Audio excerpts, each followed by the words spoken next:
نبی پاک صلی اللہ تعالیٰ علیہ وسلم نے جب پرانی امتوں کی عمریں دیکھی، نہ کسی کی 1000 سال ہوئی، کسی کی اس سے زیادہ ہوئی، تو اللہ کے محبوب علیہ السلام کے دل مبارک میں یہ خیال آیا کہ میری امت کی عمریں تو بڑی تھوڑی ہوں گی، تو کیسے اتنی لمبی نیکیاں کر سکیں گے؟ تو اللہ تعالیٰ نے پھر لیلۃ القدر عطا فرمائی۔ گویا اس ایک رات میں جو آدمی نیکی کرے، 1000 دن نہیں، کتنا لوگوں کو شوق ہے کہ کوئی ایسا جیک لگے، یکدم میری ساری چیزیں بڑھ جائیں، اس پر بھی تو ذرا غور کرے نا۔ یہ ایک رات 1000 دن سے نہیں، 1000 مہینے سے افضل ہے۔ 1000 یکدم آپ کی نیکیوں کی عمر 1000 ماہ تک چلی جاتی ہے، کتنی بڑی فضیلت کی بات ہے۔ میرے رسول کریم صلی اللہ تعالیٰ علیہ وآلہ وسلم خاص توجہ دلاتے، اس رات کے حوالے سے خاص توجہ دلاتے۔ اور یہ رات کب ہوتی ہے؟ صحیح حدیث میں موجود ہے، نبی پاک صلی اللہ تعالیٰ علیہ وسلم نے فرمایا کہ اسے رمضان کے آخری عشرے میں تلاش کرو۔ گویا یہ جو 5 طاق راتیں ہیں نا، 21ویں، 23ویں، 25ویں، 27ویں، 29ویں، ان طاق راتوں میں اس رات کو تلاش کرو۔ اس رات اللہ کے فرشتے نازل ہوتے، آسمان دنیا پر، زمین پر فرشتے اترتے ہیں۔ حضرت جبریل امین علیہ الصلوۃ والسلام انہیں لے کر کے آتے ہیں، اور فرشتے کیا کرتے ہیں کہ جو بندہ اس رات اللہ کی یاد میں موجود ہو، جو بندہ اللہ تبارک و تعالیٰ کے ذکر میں موجود ہو، جو بندہ اس دن اللہ تبارک و تعالیٰ کی بارگاہ میں کسی بھی طور پر حاضر ہو، فرشتے اس کے لیے دعائے مغفرت بھی کرتے ہیں اور رب کی بارگاہ میں التجائے رحمت بھی کرتے ہیں۔ اور ایک روایت میں ہمیں یوں بھی ملتا ہے کہ فرشتے اسے مصافحہ بھی کرتے ہیں، ہاتھ بھی ملاتے ہیں۔ دیکھیے نا کتنی سعادت مندی ہے کہ انسان عبادت کر رہا ہو اور فرشتے اس کی زیارت کو آئیں۔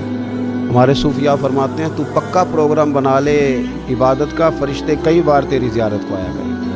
اور پھر ایک اور بات یہاں بڑی قابل توجہ ہے کہ انسان جب محسوس کرتا ہے نا مجھے کچھ دیکھ رہا ہے، تو ذرا اس کی عبادت کا انداز بھی تھوڑا تبدیل ہو جاتا ہے۔ تو اگر یہ ذہن ہو ہمارا کہ ہمیں فرشتے دیکھ رہے ہیں اور وہ والی مخلوق دیکھ رہی ہے جو ہماری ڈائری ڈائریکٹ لے جا کے ہمارے رب کی بارگاہ میں پیش کرے، تو پھر کچھ زیادہ ہی توجہ مسلمان کی ہونی چاہیے، زیادہ ہی انہماک ہونا چاہیے، وہ کھو جائے۔ ٹھیک ہے ہم کمزور بھی ہیں، ہمارے اندر کچھ پریشانیاں بھی ہیں، ہماری بیماریاں بھی ہیں، ہم لاغر بھی ہیں، ضعف بھی آ جاتا ہے، تھکاوٹ بھی ہمیں آ لیتی ہے، لیکن لمبی تو بات ہی کوئی نہیں، 5 تو طاق راتیں ہیں۔ حضرت سیدہ عائشہ صدیقہ رضی اللہ تعالیٰ عنہا ارشاد فرماتی ہیں کہ جب رمضان کا آخری عشرہ شروع ہوتا تھا نا، تو نبی پاک اپنی کمر کس لیتے تھے عبادت کے لیے، خود بھی رات کو اٹھتے تھے، ہمیں بھی جگاتے تھے، کیونکہ سونے کے دن تو نہیں ہے، تو جاگنے کے دن ہے۔ ساون کی کالی راتوں میں جب بوندا باندی ہوتی ہے، وہ راتوں کو اٹھ اٹھ روتے ہیں جب خلقت ساری سوتی ہے۔ یہ رب کے بندوں کی شان ہے۔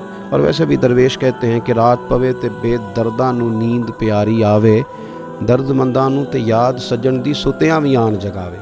تو یہ وقت ہے خاص، اس خاص وقت اس بات کی طرف ضرور توجہ کرنی چاہیے۔ اور یہ جو کہا گیا نا کہ فرشتے نازل ہوتے ہیں بِإِذْنِ رَبِّهِمْ مِنْ كُلِّ امر، اللہ کے حکم سے آتے ہیں اور ہر کام کے لیے، ہر امر خیر کے لیے آتے ہیں۔ تو اس میں بھی ہمارے مفسرین نے لکھا ہے کہ وہ تمہارے لیے پورے سال کا فیصلہ کریں گے کہ تمہیں کیا دیا جائے گا، تم کیا حاصل کرو گے اللہ تبارک و تعالیٰ کی بارگاہ سے۔ تو اس کا معنی یہ ہوا کہ پھر تو یہ لینے کی رات ہے۔ ایسا نہ ہو کہ فرشتے آئے ہوں رب کی بارگاہ سے، یہ پیغام کرم ہو کہ دینا ہے اور لینے والے سو رہے ہوں، وہ آرام میں ہوں۔ تو یاد رکھیں خیرات اسی کے پیالے میں آتی ہے جس کا پیالہ سیدھا ہوتا ہے، اور اگر پیالہ ہی سیدھا نہ ہو تو خیرات پھر پیالے میں نہیں آیا کرتی۔ تو پھر اس کو جو کہا گیا نا کہ یہ سلامتی والی ہے، تو اس میں ایک اور بات بھی ہمارے پھر مفسرین نے لکھی ہے کہ اس رات شیطان تو ویسے ہی قید ہے، اس رات بندے کا نفس بھی نہیں اسے تنگ کرتا۔ یہ طاق راتیں اتنی حسین ہے کہ تھوڑی سی بندہ ہمت کرے تو اللہ عبادت کے لیے اس کے دل کو قرار عطا کر دیتا ہے، اسے سکون ملتا ہے، طبیعت ٹھنڈی ہو جاتی ہے، اور وہ بڑے ذوق کے ساتھ اللہ کی عبادت کرتا ہے۔ خوب بیداری کا مظاہرہ کریں طاق راتوں